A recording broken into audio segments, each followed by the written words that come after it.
Na po ang pag-deport kay Vitaly Sobereski, yung Russian vlogger na nakulong for harassment dito sa BGC.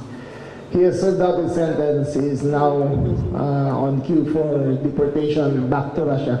Unahin muna natin para paliwanag ang process of deportation. I turn it over to kay Attorney Arvin Cesar Santos ng Bureau of Immigration. Salamat po, Secretary Remulla. Ang process po ng deportation sa Bureau of Immigration is nag-issue na po ng deportation order against Vitaly Sobereski, ang Board of Commissioners.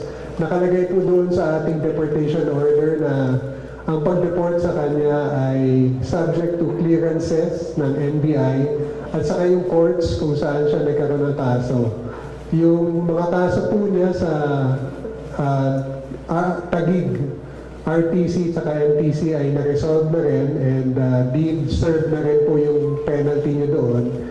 Kaya magapatin po ay pwede na rin po siyang i-deport soon. Nagko-coordinate na rin po kami sa pagde-deport na lugar niya, yung bansa niya, which is Russia. Baka maraming nagtatanong kayo, si Vitaly po ay US green card holder pero Russian citizen.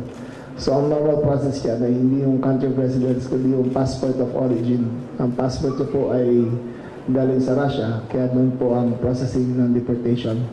Pag nakuha na namin po ang necessary papers para sa mag-escort sa kanya, ang flight niya po ay magmumula sa Kalibo Aklan, Manila, Kalibo Aklan, diretso papuntang Moscow. Ito po yung mga ganap sa, humigit ko muna, isang linggo lang siguro, no? Isang linggo lang. Yes. Ito po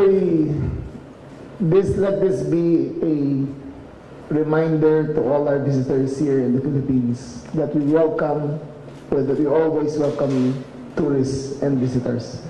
We treat them with respect, and we expect them to follow the same rules as we follow the same rules when we travel.